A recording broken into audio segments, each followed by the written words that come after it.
So guys, I'm here with Jim Nadeau. He's an electrician on our crew, and we're here today talking about the brand new Dewalt FlexVolt. It's their DCD 460 half-inch VSR. They call it a stud and joist drill.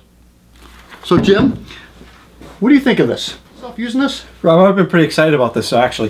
For me as an electrician, we're putting the outlets in first. There's not always power there. We got one job going on right now. We're setting out about 300 feet of cords just to get power for our right angle drills. So wow, 300 feet. Holy smokes. So to have this, to be able to drill a few holes, I'm really curious to be able to test it, see how it does for a whole house. But if I'm doing a kitchen, a bathroom, even if I don't have to run 100 feet of cords, even if there's cords nearby, if all I have to do is grab a drill and drill a few holes and don't have to break out the extension cord, that's awesome to me. Yeah. Is this going to stay in your truck, or are you going to let the guys use it? No, this is it. That's the only thing. It's a nice tool. This is staying in my truck. So it's heavy. I think I don't use these a lot, but what I do appreciate is that Dewalt's Perform and Protect. They're using the E-clutch system. It's got on low, it's got that slip clutch and an E-clutch system, which basically it's not going to spin this thing out of control, hit you in the collarbone or in the jaw. I mean, you were saying something about a ladder, right? I won't take a right angle drill up on a ladder when I'm drilling a hole saw. I'll have a 4-inch hole saw up on a ladder. I'm not going to take it up there unless it has a clutch, because you lose your balance and you fall. Yeah, and you're going for a ride. So you're going for a ride. I've worn up many 18 volt, 20 volt drills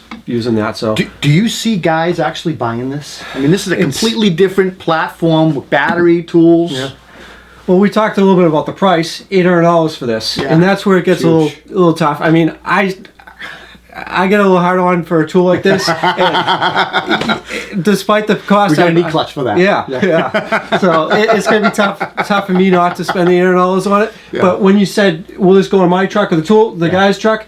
Because of the cost, it won't go in their truck. It needs to be under my supervision, and I want to make sure it's treated well. So look, you're a huge Dewalt guy. Yes. Brand loyalty. These tools get so specialized now, and now we're talking about 60 volts. So do you think guys that are brand loyal to, say, Milwaukee or Ridgid or these other tools, do you see them maybe jumping ship and going with these? There's about 5, maybe 6 of these new tools out. The only thing I see is the cost is tough. I mean, like you said, I like DeWalt. I've used a lot of DeWalt. So because I know the quality of DeWalt, I don't mind spending the money. Yeah. But it would be tough for me to spend that much money on a brand I'm not as loyal or don't know as much about. Yeah. Yeah. Well, one thing, guys, is that it's a 60 volt platform. It's a backwards compatible battery, which means you can use these on the 20 volt batteries, but you can't use the 20 volt batteries on these tools. So you will have to buy new tools if you want to use these are new tools. It's a different platform. DeWalt's going to struggle with that a little bit, and it'll be interesting to see what happens. Time will tell.